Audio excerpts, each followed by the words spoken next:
Բարև ձեզ սիրելի ռադիո լսողներ, հանրային ռադիոյի եթերում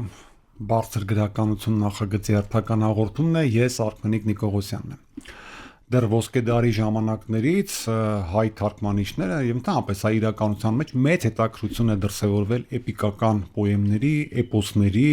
եւ նմանատիպ տարբեր ստեղծագործությունների հանդեպ եւ բնականաբար այդ հետաքրքրությունը ուղեկցվել է նաեւ այդ երկերի հայերեն թարգմանությամբ եւ մեր ընթերցողին ներկայացմամբ։ Թվում է թե այդ առումով ունենք հսկայական թարգմանական ժառանգություն, բայց արի ու տես, որ կան աշխարհում ժողովուրդներ, որոնց այդ տիպի գործերը դեռևս չունեին հայերեն եւ հիմա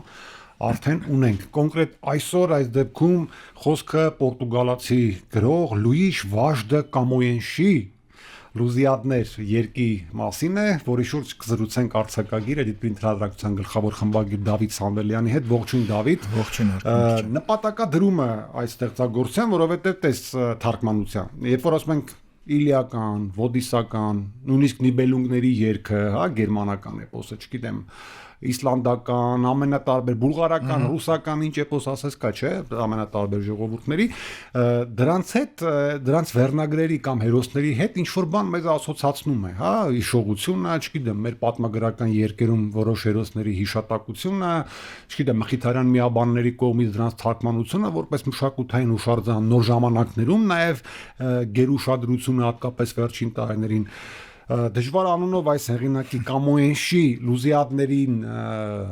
ինչն է կապում մեր իրականությանը, դրթարիթ է այս գրքի թարգմանության։ Նախ սկսենք նրանից, որ գիրքը լույս է տեսել Պորտուգալիա-Հայաստան բարեկամության միության մատենաշարով, ըստ այդմ ինքը հենց պորտուգալական եւ հայկական մշակույթների հենց շոշափման կետ ստեղծելու առիթ ունի, պատահական չի Լուզիադների թարգմանությունը, որովհետև սրանից առաջ լույս էր տեսել պորտուգալերենից թարգմանությամբ իրենց ոչ պակաս հայտնի գրողի Ֆերնանդո Պեսոյի Պատգամ, հա, պոեմը, որը կարելի ասել վերաբերում էր նույն ժամանակաշրջանին, ինչ տվյալ գիրքը, այսինքն ընդգրկում է ոչ միայն փառահեղ շրջանները Պորտուգալիա, այլ նաև թագավորության կամ կայսրության անկումը։ Այսինքն պոետները, բանաստեղծները արտահայտում են իրենց գրերի միջոցով այդ ցավը, որ կար։ Ես կարծում եմ, որ գրքին անդրադառնալուց առաջ ճիշտ կլինի, քանի որ ինչպես դու ճիշտ նշեցիր, որ ինչ որ չգիտենք, որ պորտուգալացիք անգամ էպոս ունեն, հա, եւ խոսենք հեղինակից եւ վերնագրից, ինչու Լուզիադներ։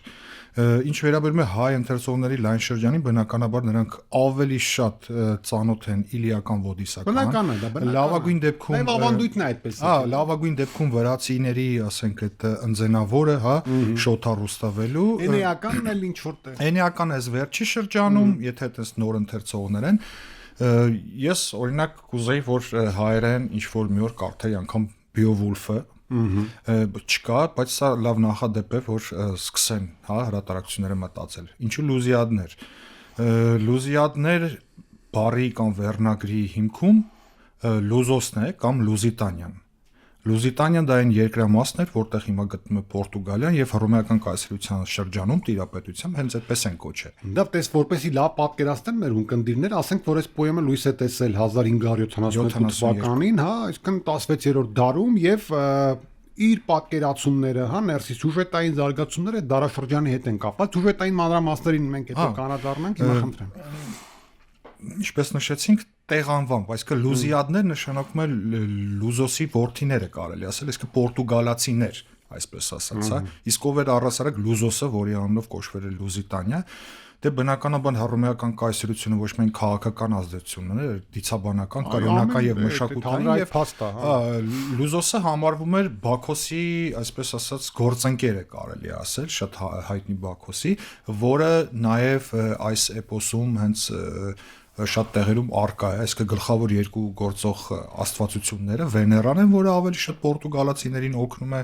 եւ Բաքոսը, որը ավելի շատ խանգարում է։ Այդ աստվածների պայքարը, ինչպես մնացած թեկուս հենց ոդիսականում կամ իլիականում կա, այստեղ հենց ինքը հեղինակը ոգեշնչված է եղել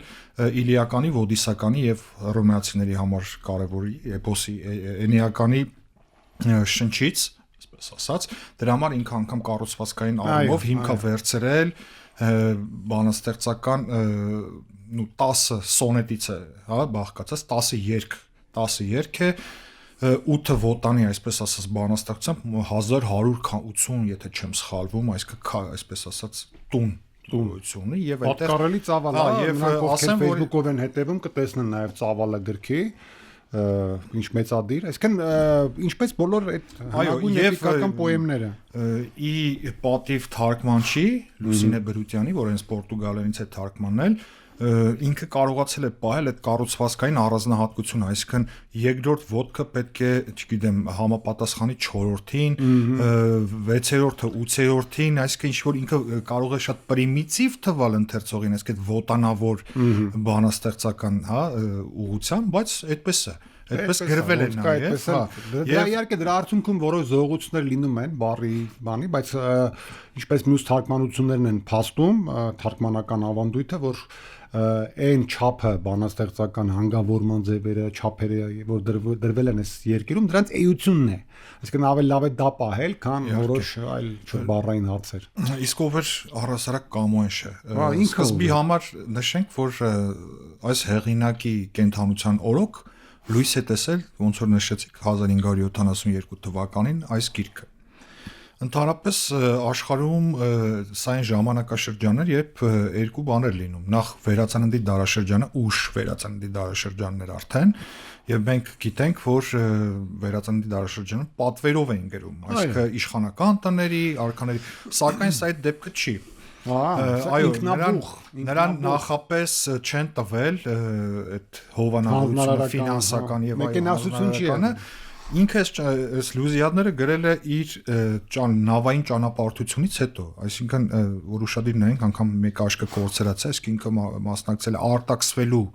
աքսորվելու արդյունքում, այսինքն կամ հետևանքով, հա, նա մասնակցում է դեպի Հնդկաստան ճամփորդություններին եւ ինքը նաեւ արձանագրում է այդ ամեն ինչը։ Դες այդտեղ մի հետաքրքիր բան է ձևավորում զուգադրում Դավիթ միջև կշարունակես, տես այ որ աչքը ասացիր չէի նկատել,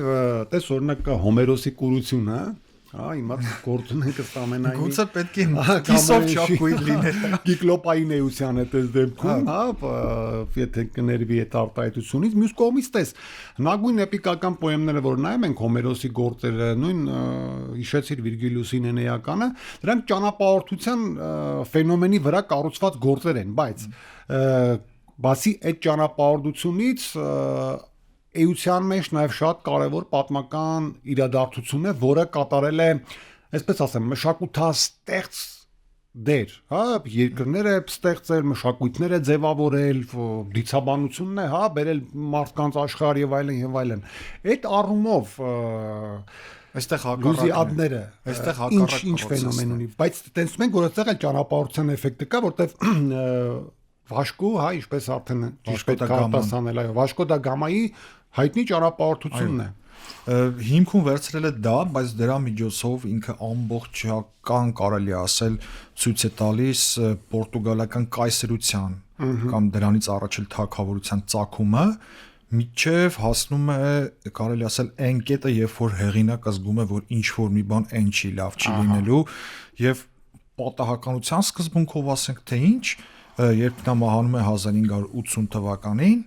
այդ ժամանակ նաև պորտուգալական կայսրությունը կործանվում է, բայց շատ տարօրինակ մեր համար պայմաններում, երբ Սեբաստիան առաջինը, որին ի դեպ ձոնում է ստեղծագործությունը եւ որին ներկայացնում է գրելուց հետո ակնկալիքով, որ թոշակ կստանա, այսինքն կմերձենա արքունիքին, հա, եւ ասեմ լինում է, բայց շատ կարճ, որովհետեւ ինքը աղքատության մեջ է մահանում, այդ իրենց վերջի թագավորը երիտասարդ այդ Սեբաստիանը ամբողջ արքունական այսպես ազնվականության հետ իշխաններ եւ այլն հյուսիսային Աֆրիկայում ճակատամարտի ընթացքում անհետ կորում է եւ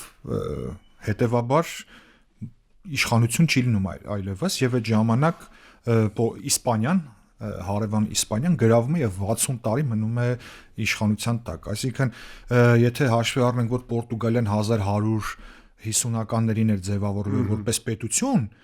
իդեպ իր հիմքում ունենալով այն շրջանը, երբ որ Եվրոպան սկսում է մավրներին կամ արաբներին դուրս քշել, հենց այդ Պիրենեյան թերակղզուց, ինքը որպես կայսրություն 1400-ականներին է ձևավորում, ինչի արդյունքում հենց այդ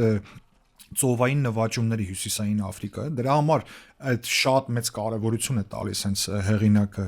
այդ Վասկո դա Գամայի ճանապարհորդությանը եւ փորձում է փառքը ցույց տալ պորտուգալական եւ 1580 թվականին աղքատության մեջ մահանում է եւ իր հետ տանում է, այսպես ասած, ամբողջ թագավորությունն է տանում, ոնց Արտավազի եւ Արտաշեսի եւ ամբողջ երկիրը դեռ տարած փաստորեն։ Բայց ասեմ, իր մահվանից հետո արդեն սկսվում է որոշակիորեն կամած իր ամբողջ գրական ժառանգությունը, այսպես ասած, հրատարակվել եւ պարզվում է, որ նա 3 պիես է գրել, նորից ոգեշնչվելով, դասականներից, գրել է բազմաթիվ սոնետներ, ժողովրդական բանաստեղծություններ, որը այդ ժամանակաշրջանում տարածված ձև էր, այսինքն նրանք համարում են Պորտուգալիայում համարում են իրենց մեծագույն, այսպես ասած, այդ համարումը ունի։ Դա տես օրինակ ասում է իր պատմությունը, սովորությունը, բնականաբար ըստ ամենայնի, եթե մի փոքր տեսաբանորեն դատենք, էպիկական պոեմները ինչով են նաև ձեռք բերում յուրօրինակ էպոսի արժեք, որտեղ ընդունված է, որ էպոսները բանավոր, ժողովրդական եւ այլն, այն որ հեղինակը, անհատ հեղինակը կարողանում է ընդհանրացված եւ չափազանց հարազատորեն վերարտադրել այդ ամեն ինչը կապված է պատմության հետ, սովորությունների հետ, կենցաղավարության հետ, այդ առումով լուզիադները բավարարում է այդ պահանջները, կարող ենք այս պոեմով ճանաչել պորտուգալացիներին, ավելի շուտ այս պոեմով ինձ թվում է կարող ենք ճանաչել Պորտուգալիայի վերնախավի առօրյան, այսպես ասած, սովորական ժողովրդին չէ։ Ինչու, որովհետև այդ ամբողջի ընթացքում ինքը թագավորներին է հեղումանում, թագավորների ձոնում է, անգամ sense 10 տուն կարող է Սեբաստիանին ձոնի, բայց այստեղ ինձ ինչ է հետաքրքրել, որ անգամ 16-րդ դարում որքան է լավ պոեմ ես գրում, դե բնականաբար Պորտուգալիան չուներ իր, ասենց ասած, կուրդիցաբանական համակարգը, որի վրա հիմնվել է, քրիստոնեական շրջանում, որը ի դեպ համընկնում է ռեֆորմիստական շարժման հետ, այսինքն այդ բողոքականություն կաթոլիկ բանին, ինքը հռոմեական դիցաբանություն է, եկեք ստեղ հիմքը դնենք, որտեղ ոչ թե հունական, այսինքն հունական մշակույթի ազդեցություն չէր, ինքը կարելի ասել վերակենդանացնում է ինչ որ չափով, աստվածները իրար հետ պայքարի մեջ են մտնում, չգիտեմ, մեկը հովանավոր է, մեկը դեմ է աշխատում, բարոյականության առումով, բարոյական կոդեքսը տալու առումով, ինքը հրաշալի հեղինակը դնում է այդ սահմանները, ինչն է ընդունելի, ինչ ընդունելի չի, չարը, բարին, վատը, էտիկետներ, միանշանակ կա, անգամ ինքը ցույց է տալիս ոնց աստվածների կամ Աստծո, ասենց ասած, միջնորդությամբ կամ ազդեցությամբ կարող է մեկը, որ չարն է համարվում, իրենց շատ լավ ընդունելություն ցույց տա։ Չմոռանանք, բայց ամենակարևորը ինքը տես ասում ենք մշակույթ է ցույց տալի, ինքը կարող է շատ քիչ է ցույց տալի կենցաղային պորտուգալական մշակույթը, բայց ինքը շատ լավ ցույց է տալի այդ ժամանակաշրջանում այն երկրների մշակույթը, որտեղ ինքը եղել է կամ Վասկո դա Գաման եղել է, այսինքն Հնդկաստանը, Հնդկաչին թերակղզու մնացած երկրները, Հյուսիսային Աֆրիկան, այսինքն դրանով եւ հետազոտական աշխատանք է հիմքում։ Եվ շատ կարեւոր է, որ անգամ հայերը շեշտված են երկու։ Բայց է արդյոք ամենասկզում հայերը կարծես թե ամենուր կան, նույնիսկ այո, Պորտուգալիայի պատմության նահապետը նույնիսկ Հոմերոսի մոտ կար, գնաց Տրոյայի պատերի տակ զոհվեց եւ այլն։ Դավիթ, մի կարևոր կտորել կա, որ իմ ուշադրությունը գրավեց, այ շեշտում ենք անդադ ուշ վերածնունդ, բայց երբ որ գրքի ստեղծման եւ հրատարակման թվականին ուշադրություն դարձնենք, շատ կարճ ժամանակ անց կարելի ասել նաեւ կլասիցիզմը ներխուժեց համաշխարհային մշակույթի մեջ, իսկ հայտնի է, որ կլասիցիզմը հենց քո նշած հատկանիշների համադրումները, հենց վերնախավին անդրադառնալ, հասարակ ժողովուրդը տեղ չուներ այնտեղ, այնտեղի էտիկետին, այնտեղի կենցաղավարությանը, այդ առումով փորձել ես վերլուծել, արդյոք դե ընդունված է, չէ՞, շատ գործերի մասին խոսել որպես կլասիցիզմի նախատիպ կամ ինչ որ բաների վրա, արդյոք սա կլասիցիզմի նախակարապետներից չի կարելի համարել։ Լավագույն դեպքում Պորտուգալիայի, պորտուգալական գրականության մեջ կարելի է համարել։ ինձ թվում է իրականում որ ուսումնասիրում էի դարաշրջանը հեղինակի խնդիրը մեկն է եղել, քանի որ ուզենք չուզենք դրանից առաջ որպես այդպիսին շատ կարևոր գործեր չեն գտնում, հա, պորտուգալական գրականության մեջ ավելի շատ մենք ենք ծանոթ եւ համաշխարհային գրականության ավելի շատ բան տվել է իսպանական գրականությունը, իդեպ հիշենք որ նույն Սերվանտեսը գրեթե ժամանակակիցներ են իրենք։ Այո, ինքը պորտուգալական գրականության համար այո հիմքեր դրել է դասակլասիկ գրականության համար հիմքեր դրել է ազդեցությունը որքանով է պահվել շատ մեծ չէ որովհետև ինքը իր ֆորման որպես այդպեսին արդեն կարելի ասել հնացած այսինքն ինքը ժամանակների միջով ոչ թե նոր բան է ստեղծում այլ ժամանակների միջով վերակենդանացնում է այն ինչը որ տարբեր ժողովուրդներ շատ առաջներում արել են եւ այդ մասով կարելի է նաեւ ինչքան էլ տպավորիչ հատվածներ լինեն նաեւ պոետիկան երկի վերծված է, էլի, ավելի շուտ ներշնչված է։ Երբ ինքը արդեն խառնում է, ասեմ, այս գրքում բավականին մեծ տեղ են զբաղեցնում ծանոթագրությունները, երբ ես նայում եմ հիմնականում այդ ծանոթագրությունների մասը, մարդ ով հունական դիցաբանություն չգիտի, ով ուզում է իմանալ իհարկե, մարդ ով ուզում է ծանոթանալ Պորտուգալիայի պատմությունը, սա հրաշալի ինքը, ասենք կարող ենք ասել անգամ ձեռնարկ է, հա, 600-ից ավել ծանոթագրություն կա։ Երբ ես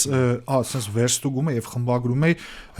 պայտակ մտածում եմ, ասում եմ, դե լավ, բայց Ապոլոնին իբր բոլորը գիտեն, արդյոք արժե ծանոթագրություն տա, բայց հետո հասկացա, որ ոչ։ Եղբայրին ժամանակներում ենք ապրում։ Այսինքն բարձ բաները նորովի բացատրելու կարիքը զգում ենք ու հետաքրքիր է ասացինք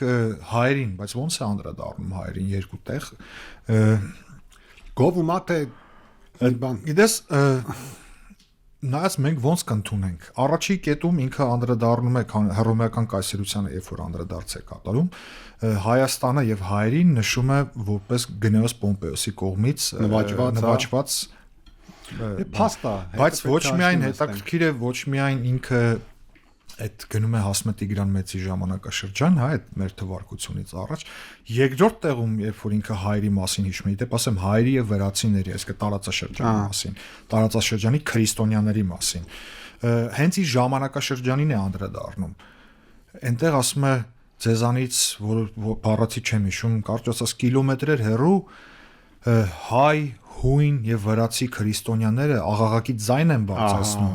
քանի որ իրենց ճնշում են։ Չմոռանանք, որ այդ ժամանակ Եվրոպան պայքար էր տանում Օսմանյան կայսրության դեմ։ Դա շատ կարևոր նշագրում է եւ սովորաբար երբ որ մեր պատմաբանական այդ գրքերը ավելի լավ կիմանաս բան անենք, ուսումնասիրենք, կտեսնենք, որ այդ ժամանակ գրեթե բառացիորեն բոլոր են անգամ դուքսերը, կոմսերը, որոնք խոսել են հայերի իրավունքների պաշտպանության մասին, դրանք ամրագրված են մեր պատմագիտական գրքերում, կարելի է նրանց ավելացնել նաև Լուի Շվաշդը կամ Ուենշին։ Հետաքրքիրն է, որ այդ լուրը, այսպես ասած, որ մեկ-մեկ մտածում ես, թե այդ ժամանակաշրջանի աշխարհում պետությունները կտրված են իրարից, չէ, ինֆորմացիա չունեն,